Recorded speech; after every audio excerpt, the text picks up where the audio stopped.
Talaan ng Joseon Dynasty, aklat ng Gwanghwae bilang 20, unang taon, ika-25 ng Setyembre. Mula sa himpapawid ng Gansong, Wonju, Gangryong at Chuncheon, namataan ng isang lumilipad na bagay na hindi matukoy.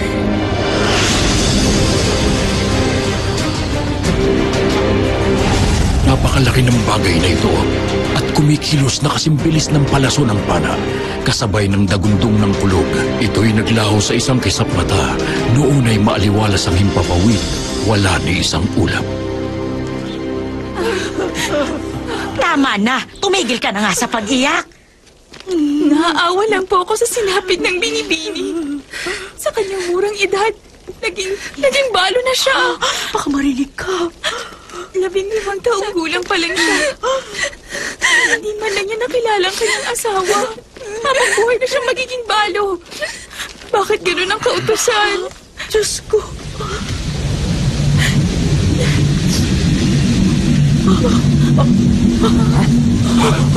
Ano ba yan? Ano yun? Ano yun? Ano tayo? Ano yan?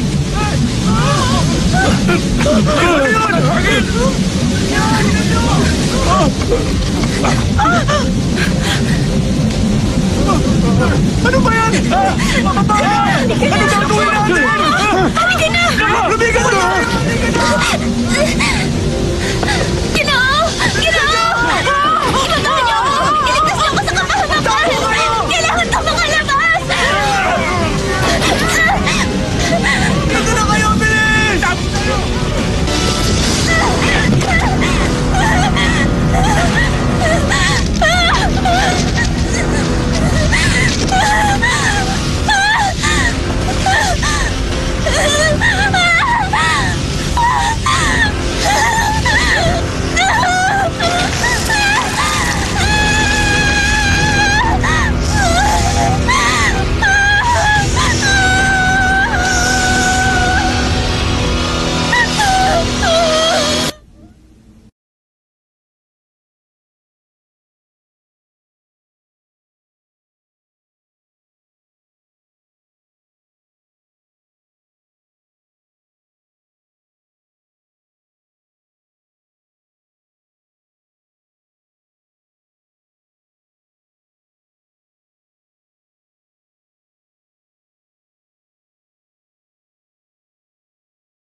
Taong 1602, unang taon ng paghahari ni Gwanghwae. Ayon sa talaan ng Joseon Dynasty, isang unidentified flying object ang biglang namataang lumilipad sa Himpapawid.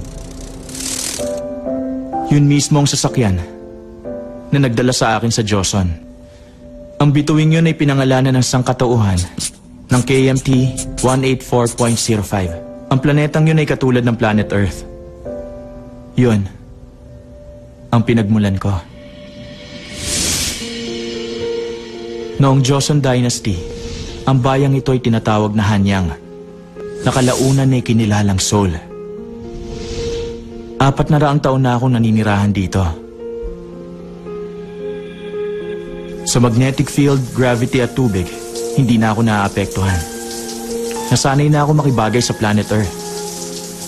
Lahat ng senses ko, gaya ng vision at hearing ay mas matalas kaysa sa pandaman ng mga tao. Dahil doon, sa ayaw at sa gusto ko, nakikita at naririnig ko ang mga bagay-bagay.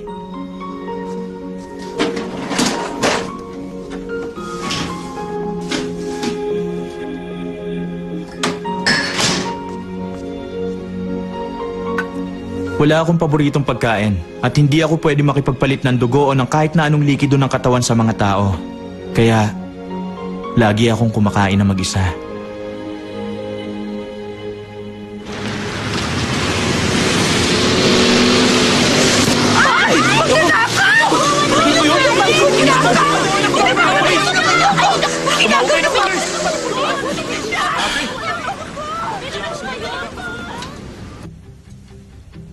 Bakit hindi ako tumutulong?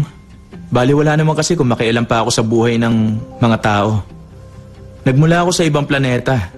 Nabuhay ako rito sa planet Earth sa loob ng 400 taon pero sa ayaw at sa gusto ko, may mga bagay na nakatakdang mangyari. Ang tawag doon ng mga tao, tadhana o kapalaran.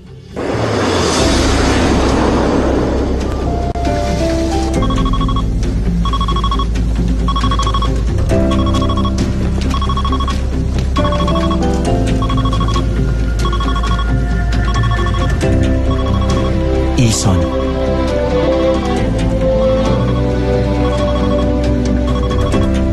Ang comet of the century na mas maliwanag pa kaysa sa bilog na buwan. In 3 months, ito ay masisilayan ng planet Earth.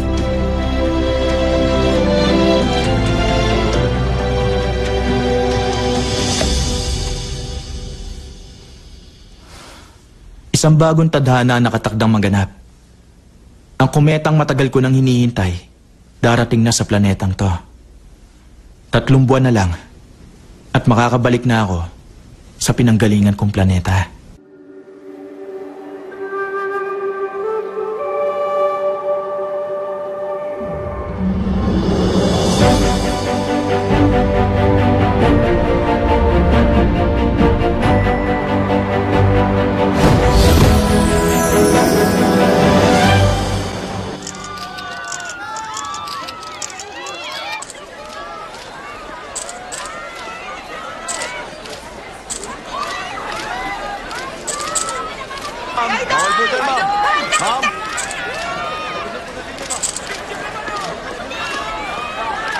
Steffi, ito na yung coffee.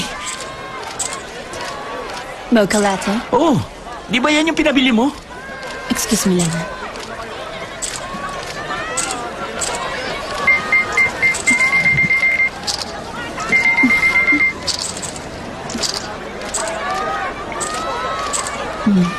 Okay, sa'yo na to.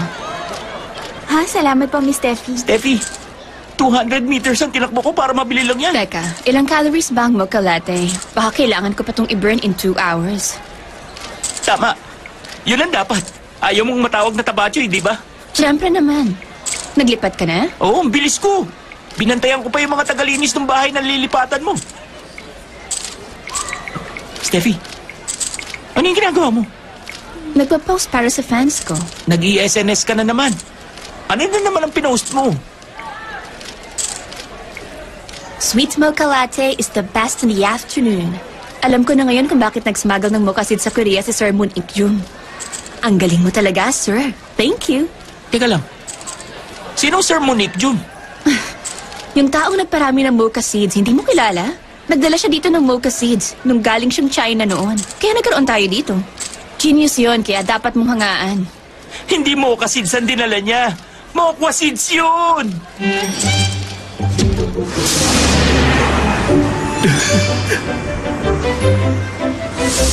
Tingnan mo to, oh. Mokwa, hindi ba cotton yun? Ay, nakakahiya.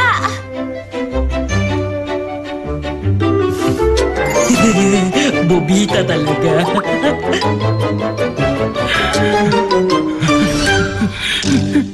Sinabi ko naman kasing huwag mag-post sa social networking site. Ikaw naman kasi, ha? Dapat, pinigilan mo mag-SNS. Hindi yun nakikinig sa akin eh. Matigas ulo nun. Na-delete mo na ba? Sinusubukan ko pang i-delete. Kaso trending na yung term na Mocha Moon Ikjum sa internet. Paano yan? Napakasyunga naman kasi. Bakit siya nalito sa salitang mocha at mokwa? Cotton seed yung pinuslit ni Moon Ik-jum sa Korea. Maiinis yung pag nalaman yun, di ba? Ay, yan ang sinasabi ko. Napipintasan siya dahil sa pagiging bobita niya. Nakaka-imbyerna! Pagod na ako sa shoot. I want to rest na. Bakit mo pa ako pinatawag? Pagod ka na? We, kung pagod ka na, bakit kutis baby ka pa rin? Sa itsura mo ngayon, parang pwede ka pa mag-shoot ng commercial na makeup, di ba, guys? Bakit nga? Pagpahingahin mo na ako. O sige, bibilisan ko na lang. Yung tungkol sa mocha seed, narinig mo na ba? Gagawin mong big deal ang tungkol doon? Yan ang tamang palusot. Hindi na dapat nag-iisip. Dead ma lang kahit sabihin sa'yo na magkaibang kahulugan ng mocha at mokwa, di ba? Ganon? Oo, tama yun. Baka naiingit lang sila sa'yo kaya wala silang magawa kundi pintasan ka. Talagang ganon? Sanay na ako sa mga ganong tao. Dapat lang. Buti pa, dead mahin na lang natin yun ang iinsulto sa'yo. Burahin mo na yung SNS account mo. Mula ngayon, hindi ka na magpo-post. Ayoko nga. Ano? Bakit? Hindi ka papayag? Sinong kakausapin ko pag wala na akong account? Eh di ako na lang, di ba? Ay, lalong ayoko. Hindi mo ba alam na binitawan ka ng sponsor Alam mong... ko. Tawag ng tawag si Mr. Park ng JK. JK? Bakit daw? Ewan ko. Tinatanong niya kasi kung magre-renew pa daw ako ng contract sa'yo. Marami daw siyang Japanese investor ngayon at wala siyang bukang bibig kundi ang makuha ko. Diba best friend mo yung taong yun? Okay lang ba sa'yo? Napakasira ulo niya talaga. Pwede na ba akong umuwi? Oh, sige. Para makapagpahinga ka. Pinaayos kong bago mong bahay. You will like it. Hoy! Ano pang hinihintay mo? Ihatid mo na si Steffi! Feeling mo ba? Hindi niya lang talaga alam ang pinagkaiba? O nagpapatawa lang siya? Nakilala yon dahil sa pagiging bubita niya, no? Ay, teka. Oo nga pala. Mamayang gabi, alam niyo ba na may get-together tayo? Inaasahan ni Dean ang buong social science faculty. Professor Mateo Do, pupunta ka ba doon? Oh. Professor Mateo Do? May get-together mamaya. Sama ka? Hindi ako pupunta. Di ba, 1 year na tayo magkakasama dito sa school? Punta ka na para makapag-bonding tayo. Teka nga, yung pangalan ko ba, alam mo? Hindi mo alam? Naku, grabe ka naman. Halos araw-araw tayong nagkikita. Hindi mo rin ako kilala. Ako, kilala mo? Mauna na ako sa inyo.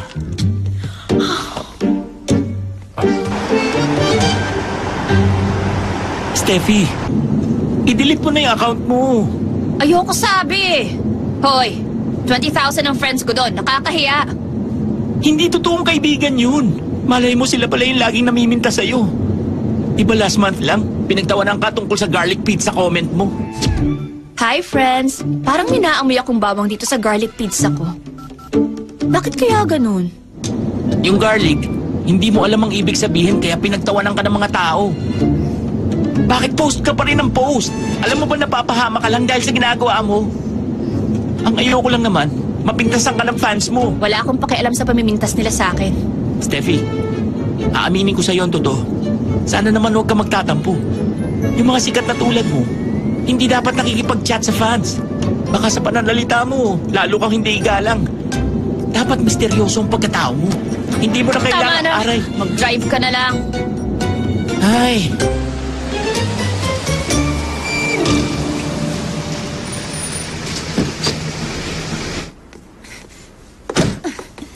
Iwan niyo na ako! Umalis na kayo! alam mo ba yung number ng unit mo? Hindi ako bubita. Makakauwi ako kahit hindi ko alam ang ibig sabihin ng garlic. Sabi mo, 2301. Sasama na ako. Ayoko mag-isa ka mag-elevator. Samahan na kita. Ayoko sabi. Miss Steffi, Shut up na! Hindi ba kayo titigil? kunin ko yung hikaw. Pahiram yan ng sponsor, isasoli ko na.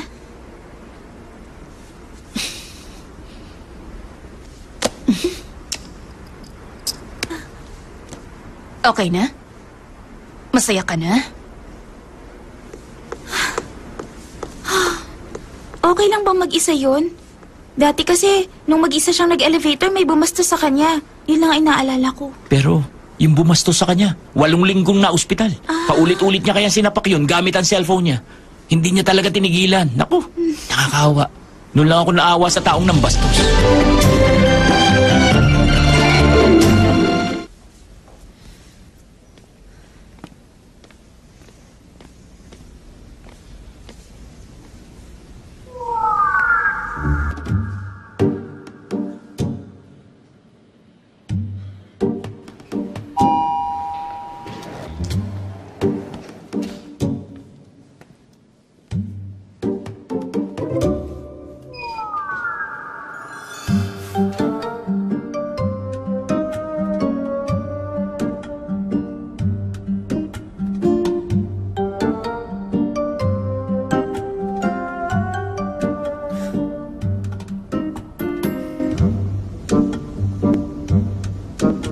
Excuse me.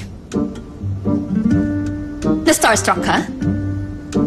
Bakit hindi mo pindutin yung number ng floor na pupuntahan mo? Alright. Ako si Steffi Chon.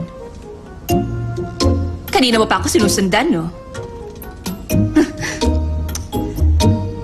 Ay, paano mo naman nalaman to? Eh, bagong lipat lang ako dito.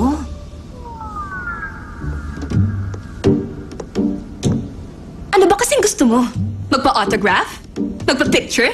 Yun lang ba? Ay, maayos ka namang manamit. Gentleman, batang-bata at puno ng energy. Kung ako sa'yo, yung energy mong yan, dapat gamitin mo na lang para mag-aral ng mabuti. Hindi mo ba alam na nagkamali ka ng taong babastusin mo? Hindi ako magpapa-apekto sa'yo. Kasi, alam ko na ang gagawin ko sa mga taong tulad mo. Aba, bastos to. Hay!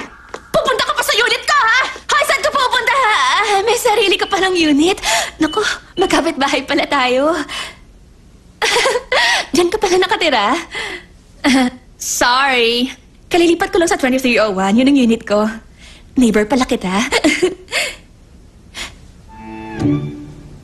Hindi mo ba ako kilala? Do you know me? Ha? Dapat ba kilala kita? Hindi. Nagtatanong lang ako. Bakit titig na titig ka sa mata ko? Mag-e-enter ako ng passcode.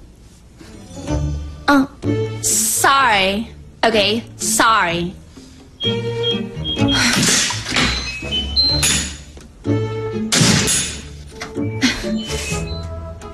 Ay, grabe. Napakayabang naman ito. Akala mo kung sino siya. Hindi niya ako kilala? Baka naman taga North Korea? O kaya alien? Lahat ng mga taga-Korea kilalang kilala si Steffi Chon. Sabi nila, uso raw ang pagbabansag ng titulong national actor at national actress. Kaya lang, hindi naman daw karapat-dapat yung mga napili. Dapat daw yung kilalang kilala sa buong Korea.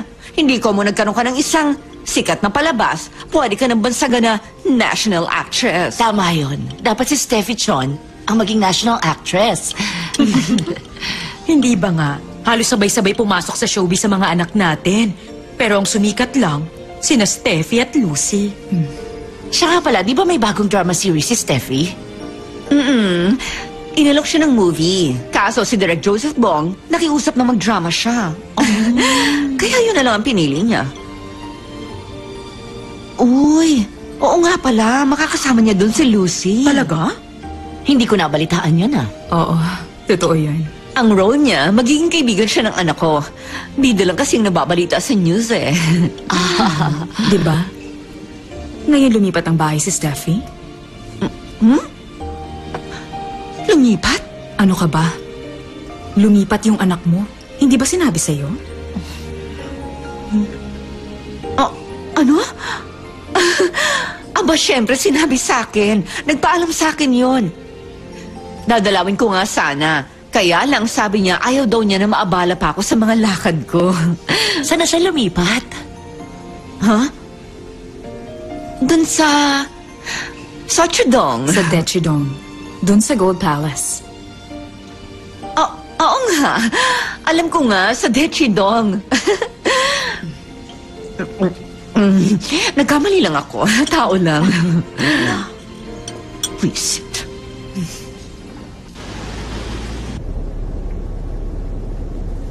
Sandali lang.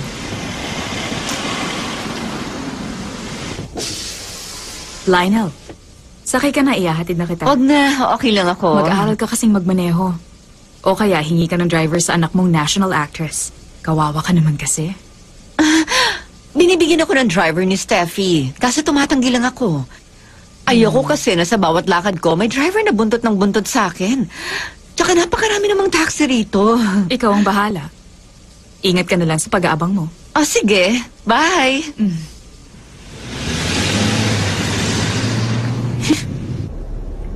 Ayaw sa'yo ng anak mo dahil hinuhututan mo. Ang lakas ng loob magyabang. Hoy, supporting actress lang yung anak mo, kaya wag kang magmalaki. Huwag niyong sapawan yung bidang anak ko, no? Imbierna. Teka, lilipat pala siya ng... Malang niya sinabi sa akin.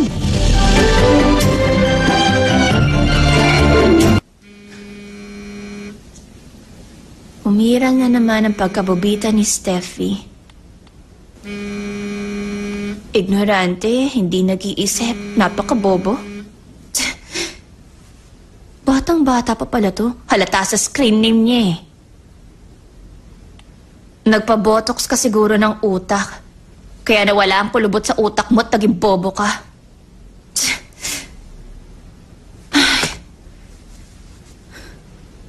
Pati ba naman bata natututo ng manlait? Hindi kaya nag-aaral to?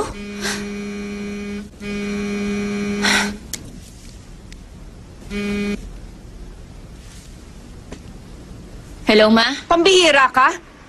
Alam mo bang napahiya ako sa mga kaibigan ko? Sa ibang tao ko pa nalaman, nalilipat ka pala ng bahay. Sabi niyo wag na akong tatawag sa inyo. Tinakwil niyo na ako bilang anak, diba? Nasabi ko lang naman yon. Tsaka hindi mo naman talaga ako pinakikinggan, di ba? Pinakikinggan ko kayo tuwing hihingi kayo ng pera. Nung kailangan nyo ng pera pampatuloy ng French restaurant nyo. Nung kailangan nyo ng pera para makapagbukas ng butik. Bakit? Sinusumbatan mo na ba ang nanay mo? Saka meron pa. Nagtayo rin kayo ng diet supplement shop na nalugi naman. Pati donut shop nalugi rin. Babayaran kita. Magkano na ba lahat ng nagastos mo? Hoy, manalamin ka nga. Yang maganda mong katawan at mukha, kumita ng milyones nang dahil sa akin. Paano na lang kung hindi ako ang naging nanay mo? Saan magaling yung ganda mo? Mahirap magkaroon ng natural na kagandahan, no? Aaminin ko sa'yo, ang pangit mong umarte. Sinuwerte ka lang sa pag-artista at paggawa ng commercial. Alam mo bang sumikat ka lang dahil maganda ka, hindi dahil magaling kang umarte. Pasalamat ka, kamukha kita. Si Papa ang kamukha ko. Aba, sumasagot ka pa, ha? Hoy, napakapangit ang tatay mo. Paano mo naman nasabi na sa kanya ka nagmana, ha? Oo nga pala. Pinakasalan niyo lang si Papa dahil marami siyang pera. Kaya nung naghirap na siya, nagkahiwalay na kayo. Hoy! Huwag mong sabihin yan dahil wala kang alam sa nangyari. Basta siya ang kamukha ko. At hindi ko kayo mapapatawad dahil sa ginawa niyo. Huwag niyo na siyang babanggitin sa usapan natin kahit kailan. Wala na akong pera. Alam mo na kung magkano ipadadala mo. Marunong ka ba ng automatic money transfer? Tsaka 2 araw nang wala si Yuan. Subukan mo ang tawagan.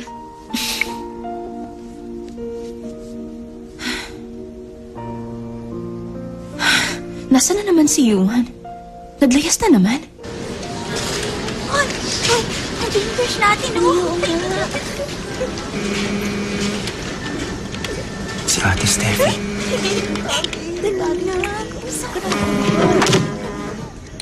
Akin siya. Hindi, akin siya. Okay yan ah. Yuan, dali, tingnan mo to. Mukha bang totoo? Next time, nude picture naman. Tol, anong problema mo? Pagbalik ko galing sa banyo, gusto ko wala na yan. Burahin mo. Oo na. Uy! Ano ba yung problema niya? Fan ba yun ni Steffi?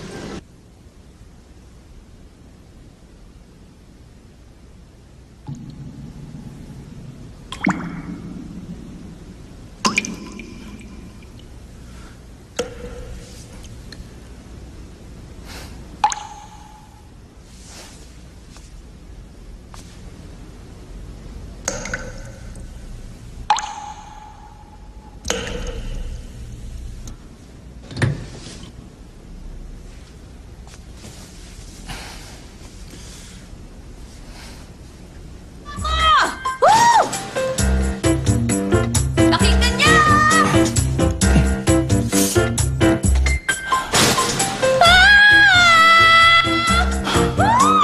Ano kayang ginagawa niya?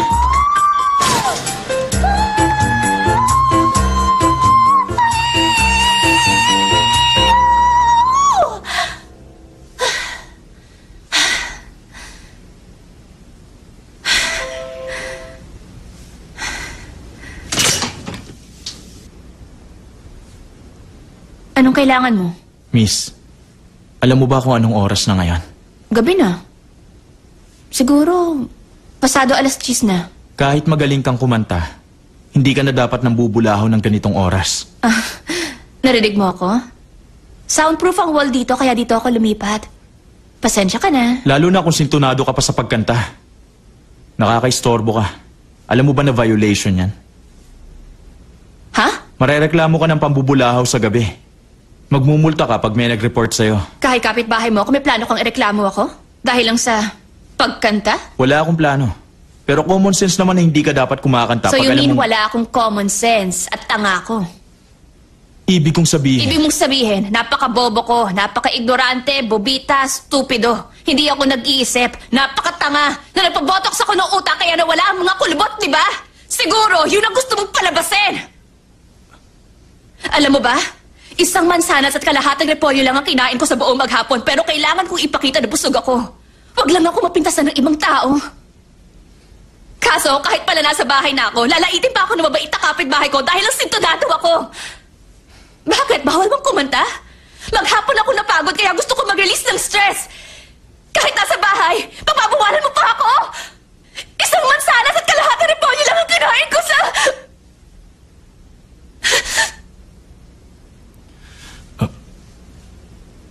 It's all right. Huwag ka na mag-sorry. Kahit kailan ayoko na makipag-usap sa'yo.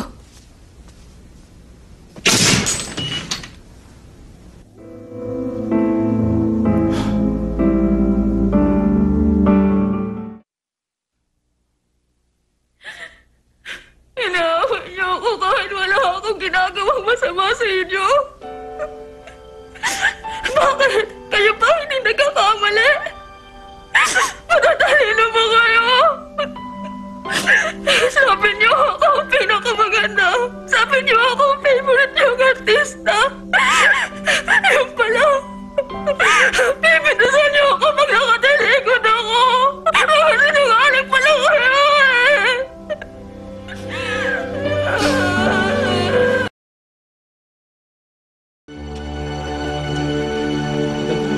Unfair naman kayo. Si Lucy nga, gumising ng 2:00 na madaling araw. Dahil maaga ang call time, nagpa-makeup na. Tapos nagpa-hairdo. 4:30 pa lang nandito na kami. Tingnan mo, 9:00 na ng umaga. Sorry kasi pati naman si Direk wala pa sa standby area niya eh. Ano magagawa natin? Teka, minamalito siya kung hindi siya ang bida? Ha? Payag ba kay si Steve maghintay na matagal? Paano ko sa kanya mangyari ang ganito? Eh, hindi naman natin alam kung bakit siya na-late sa call time eh. Tsaka si Lucy, 3 eksena lang ang kinunan niyo kahapon. Yung unang scene kinunan ng umaga. Yung kasunod naman, 5:00 na ng hapon. Tapos yung huling eksena, hating gabi na. Pero si Steffi, 20 eksena sa loob ng 7 oras? Hindi naman si Lucy ang bida eh! Okay? Kung naiinis kayo, pwede kayong pumakap. Ano? Tama na yan. Okay lang sa akin. Sorry, pasensya ka na. Baka puyat lang to ngayon. Kaya mainit ang ulo. Ay, kanina pa ako nagpapaliwanag. Parang hindi naman ako naiintindihan. Sobra na sila. Kanina pa ako pikon na pikon. Hayaan mo na yun. Sanay na ako sa ganito. Eh, tukla ang call time ni Steffi. Dapat naka-standby na rin siya dito. Malilate si Steffi sa shoot. Baka nga hindi makarating yun. Bakit? Hindi mo ba nabalitaan? Madalas mabalita na may special admissions process para sa mga celebrity. Isa pang issue ang pagkakaroon ng VIP treatment habang nasa campus sila. May anonymous reporter na nagsabing si Steffi Chon daw ilang buwan nang hindi pumapasok sa eskwelahan na kinabibilangan nito. Kaya pinuntahan namin ang nasabing eskwelahan. Anonymous reporter? Bakit hindi mo yun alamin? Nakikita mo ba Relax si ka lang, Steffi yun Chon? nga ang inaasikaso ko. nakita ko. Saan mo nakita? Sa TV po. Lagi namang nasa commercial yan. Hindi mo ba siya nakikita dito sa school nyo? Di ko pa siya nakita dito kahit kailan. Nakagraduate na ba siya? Lagi akong may shooting. Paano ba ako makakapasok sa school? Grabe naman sila, no? Sabi ng talent agency niya, hindi siya nakakapasok sa school dahil sa dami ng showbiz commitment niya. Correct! Kaya lang, ang pinagtataka ng lahat, kung totoong busy siya ngayon dahil puno ang schedule niya, bakit nag-aabala pa siya na mag-post ng selfie habang umiinom ng coffee ng mocha latte? Ibig sabihin daw nito, hindi naman totoong marami siyang ginagawa. Mukhang ginamit lang daw niya ang stardom para makapasok sa eskwelahang ito. Pero hindi niya ginagampanan ng mga obligasyon niya bilang isang estudyante. Payag ba tayo may VIP treatment sa mga school? Joam Hong para sa SBC News. Huwag ka na mag-online. Simula ngayon. Deadma ka na lang sa mga comment. Sinabi ko na kay Director Park ang mga plano ko. Magsushoot lang tayo. Tuwing gabi o kaya tuwing weekend. Mamaya, papasok ka sa school. Kapag pumasok ako ngayon, magmumukha akong uto-uto. Alam ko na marami uling pipinta sa'yo. Lalo na ngayon lumabas ka na sa balita. Pero pag hindi ka pumasok, sasabihin nila na hindi ka sumusunod at matigas ang ulo mo. Lalong maiinis sa'yo ang fans. Kaya, papasok ka.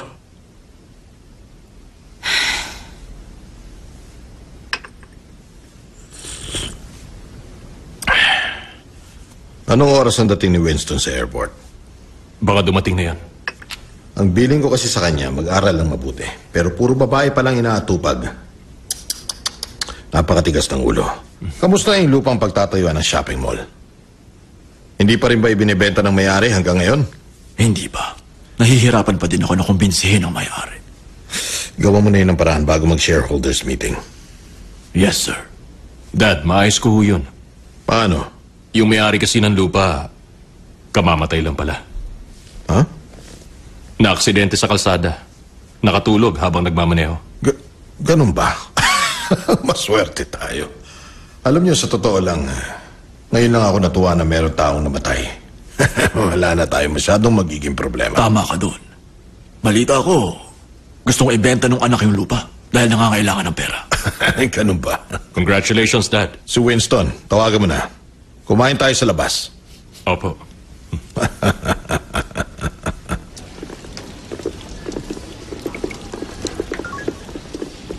Hi, sorry ha. Gusto ko kaya lang unahin kong babae kaysa pamilya.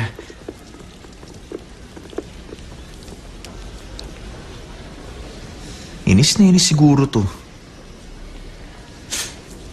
Pupuntahan ko muna siya.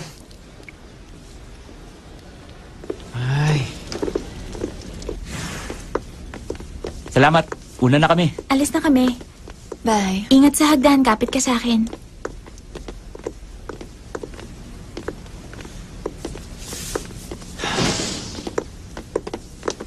Winston! Steffi! Wow, lalo kang gumanda. Para kang Diyosa ng kagandahan. Kailan ka pa dumating? 30 minutes ago. 6 months tayo hindi nakita. Di ba dapat masaya ka? Wala akong panahon para maging masaya. Papasok ka sa school? Hatid na kita. Tara.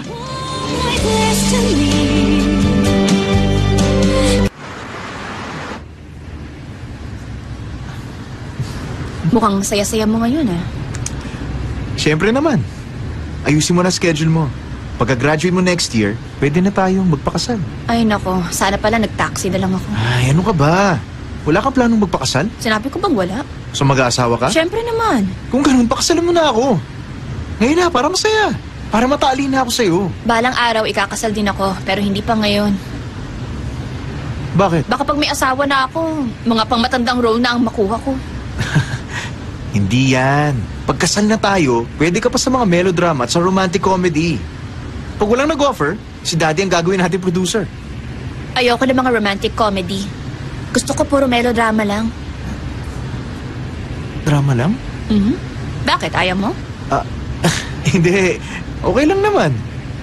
Bagay ka nga sa mga melodrama. Papayagan naman kita eh. Kahit may kissing scene at may bed scene? Sige, walang problema. Sa Amerika ako pinanganak. Kaya open-minded ako, hindi ako conservative. Naiintindihan kita. Trabaho lang naman yun, di ba? Wala akong pakialam sa magiging opinion mo. Yung mapapangasawa ko magpapasya. Teka, ako din naman yun, di ba? Nasa middle school pa lang tayo, ilang ulit ko nang sinasabi to sa'yo. Ayoko mag-English dahil alam ko maiinis ka. Baka di mo maintindihan.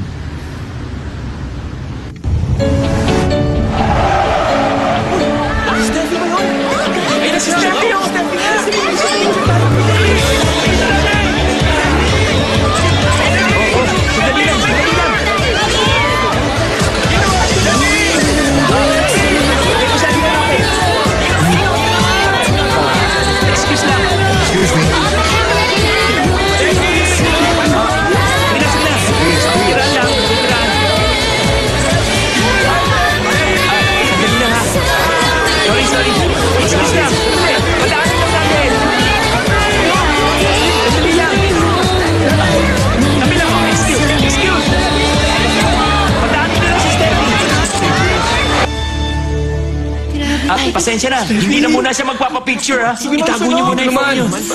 Tulong! Sana, ako na lang yung libro. Ako na lang yung upuan niya. Ang ganda ng buhok niya. Patingin nga niyan. Patingin yung nakunan mo. Ganda, no?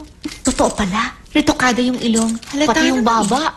Wala namang pinanganak na gano'n kaganda yung baba. Kahit sino pwede magparetoke para makahawig niya. Ay, nako. Baka nga mas maganda ka pa kaysa sa kanya eh. Ikaw din, paritoke ka din para mas maganda ka. Paritoke kayo, tapos pagandahan na lang tayo. Steffi, relax lang. Ingatan mo image mo. Ang tagal naman ng prof. Gusto ko nang matapos agad tong klaseng to. Hi, sir! Hi, sir!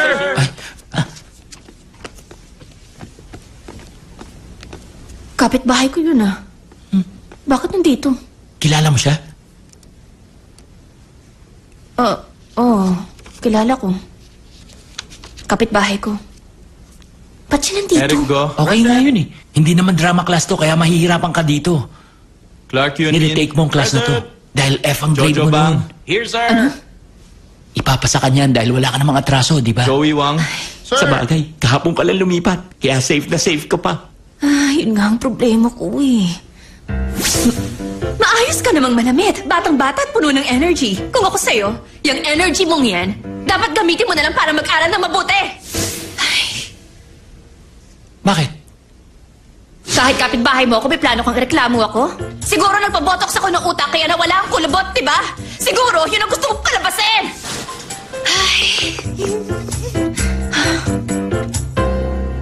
Pag nag-mate ang mga blowfly, yung mga blowfly na babae, kinakain ang mga lalaking blowfly. Yung mga lalaki, gusto lang makipag-mate. Pero syempre, ayaw naman nila na kainin sila ng babae. In other words, what he really wants is Eros, without Thanatos. Kaya yung mga male blowfly, nag-iisip ng strategy. Nagdadala sila ng food para yun ang kainin ng babae. That moment, yung karneng dala ng lalaki, yun ang kinakain niya habang nagme-make sila. Ibig sabihin, nagme-make sila nang hindi napapahamak yung lalaki. Yun namang ibang male blowfly, mas matatalino, nagdadala ng food na nakabalot sa kukun para yun ang isa-sacrifice nila. At dahil nakabalot pa, mahihirapan yung babae na balatan yun.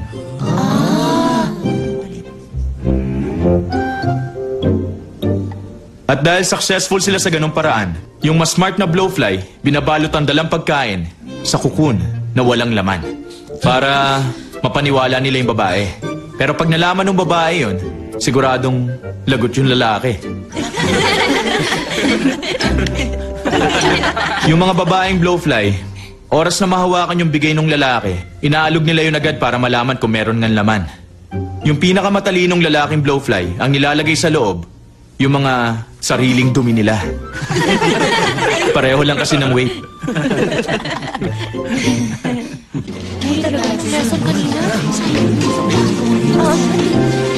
Pakopya na lang, ha?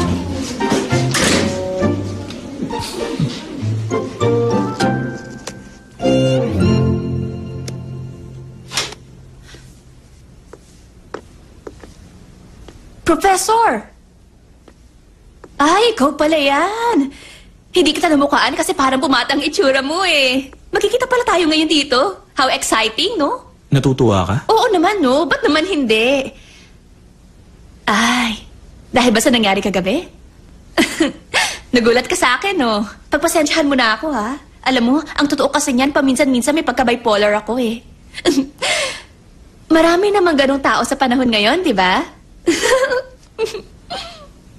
Ba't mo ako nilapitan? Di ba, essay yung pina-homework mo? Medyo mahirap pala yung pinagagawa mo. Ano ngayon? Tingin mo paano nakilala ang Asia sa buong mundo? Pasalamat ka sa Hallyu. Doon tayo sumikat. Nagkaisa ang Korea dahil sa culture na yon. At isa ako sa mga sikat na...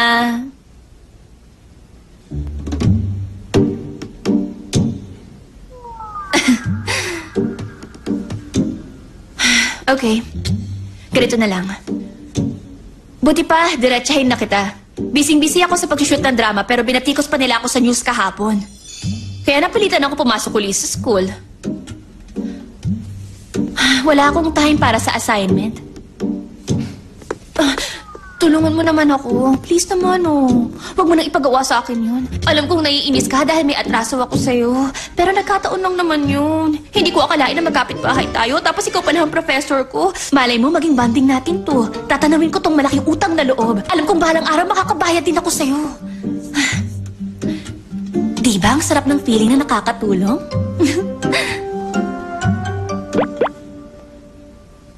Bakit? Hindi madali yung sinasabi mo. Ha? Ay, wait lang. Pag tumulong ako ng isang beses, may pangalawa at pangatlo. Palagi ka nang hihingi ng tulong sa akin. Yun ang ugali ng mga tao. Pero, hindi ka makakabayad ng utang kahit kailan. Sa mundong to, wala nakakabayad ng utang na loob dahil maikli lang ang buhay.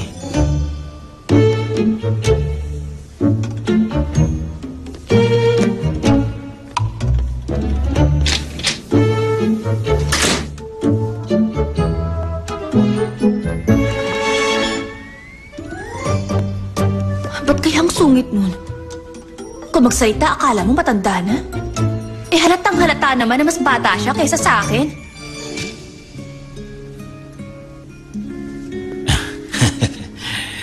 Dapat kilala mo si Steffi John. Kilala yun ng lahat ng tao, pati ako, kilala ko siya. Sa panahong to, wala na akong kilalang artista. Para silang walang class. Puro forma lang. Nung kapanahunan ko, mas iniidolo ang mga singer. Ang gaganda ng mga kanta noon. Ang paborito kong singer, si Beho. Oo nga. Magaling talagang kumanta yun. Ayoko sa mga artista. Ayoko rin manood ng mga drama sa TV. Hindi ko maintindihan ang ginagawa nila. Hindi nakaka-entertain. Alam mo, may magandang drama series noon. Yung Asiyuro.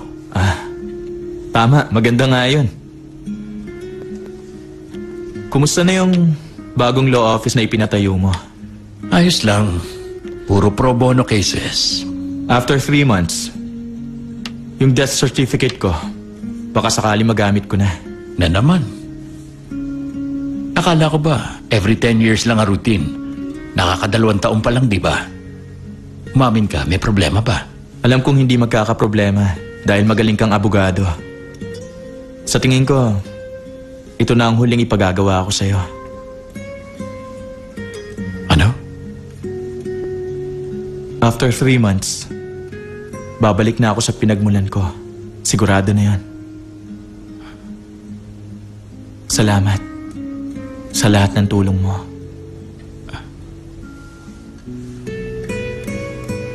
Biglaan naman ang pamamaalam mo. Ikaw lang ang kaibigan ko, Mr. Jiang. Sa'yo lang ako may tiwala.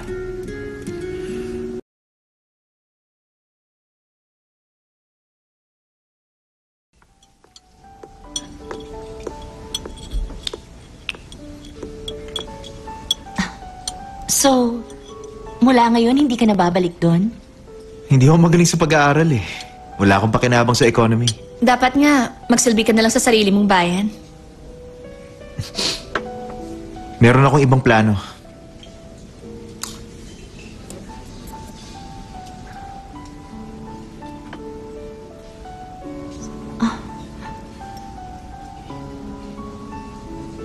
Lucy?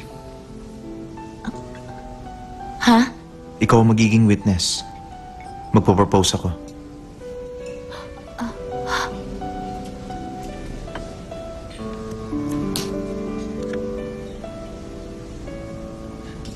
"15 years ako naghintay. Hindi pa ba sapat yun?"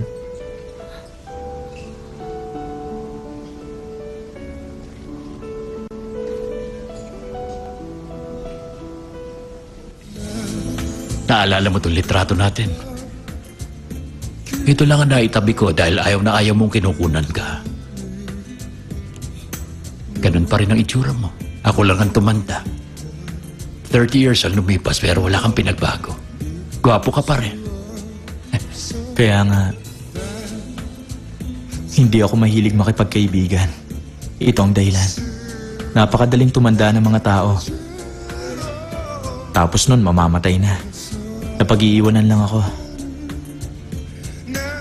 Bata pa rin. Gwapo. Walang pinagbago.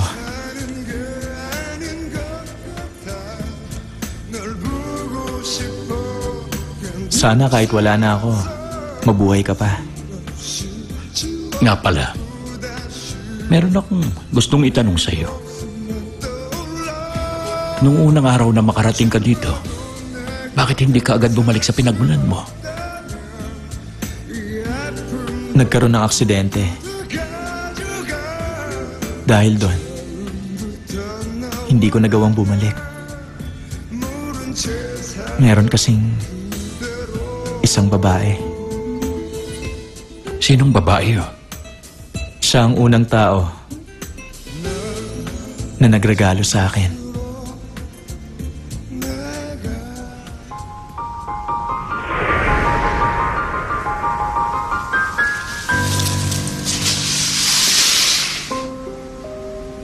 Regalo ko yan sa'yo. Ako mismo ang kumuhit niyan. Nung araw na dumating ka rito, dulan ka ng sasakyang panghimpapawid. Nahugis puwan.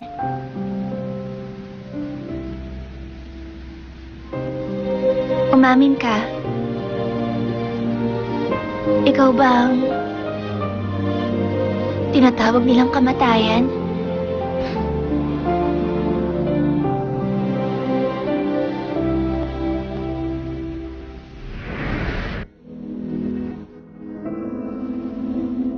Ang naging problema, meron pang kakaibang nangyari. Ha? Ano yun? Christmas Eve noon, 12 taon nang nakalilipas. Dati, naging surgeon ako sa Gyeonggi. Nagtrabaho ako sa ospital.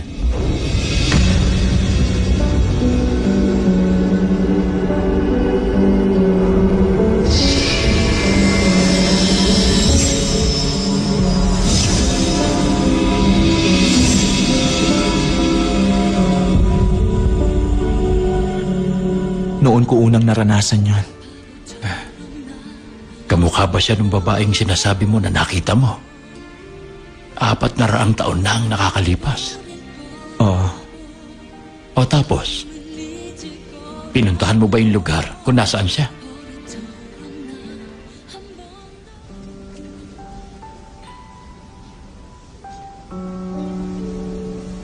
Winston, naalala mo ba nung Christmas Eve na nasa middle school tayo? Dinalhan mo rin ako ng singsing. Alam ko yun. Kaso hindi mo tinanggap. Hindi ko rin tatanggapin ngayon. Sorry.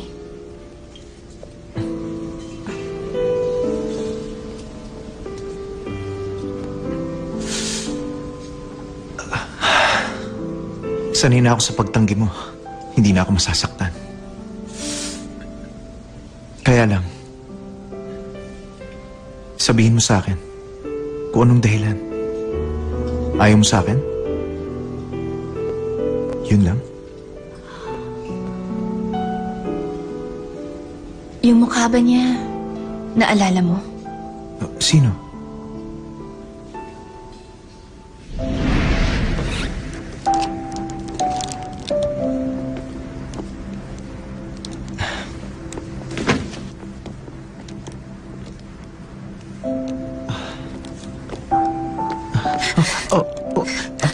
Steffi, Merry Christmas. Ba't napunta ka na naman dito?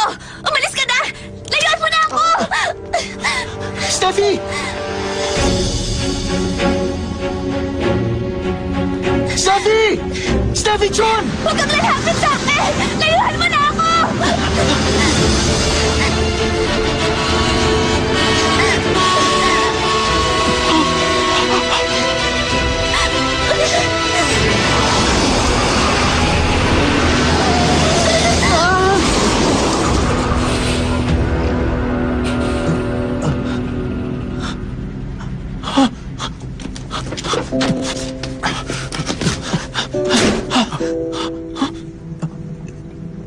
Steffi?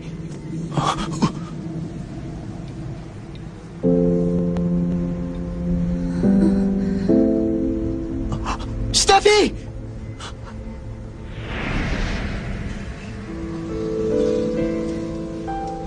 Naalala mo ba? Hindi ko nakita yung mukha niya. At kahit nakita ko, hindi ko na matandaan. Ako nakita ko. Pero hindi ko na rin matandaan. Ba't nasalo yun sa usapan? Ang alam ko, yun ang first love ni Steffi. Hoy, paano niya mamahalin yun eh hindi naman sila nagkausap? Saglit lang yun. Hindi nga niya maalala yung pagmumukha nun. Siguro nga, hindi naman first love yon. Pero gusto ko uli siyang makita kasi gusto ko sanang magpasalamat sa tulong niya. Gusto ko rin sanang itanong kung bakit niya ako niligtas. Yun lang naman. Nung gabing yan, naisip kong pumunta ron.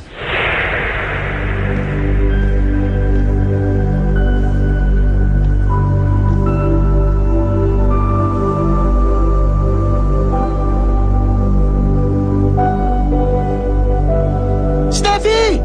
Steffi John! Huwag kang lalapit sa akin! Layuan mo na ako!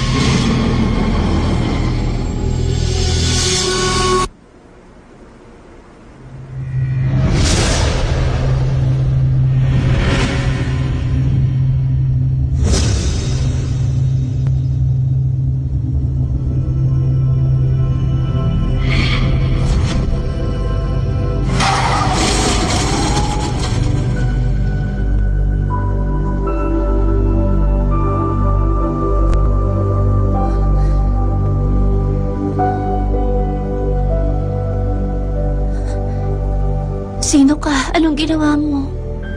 Multo ka ba? Hindi kaya... Ikaw ang tinatawag na kamatayan?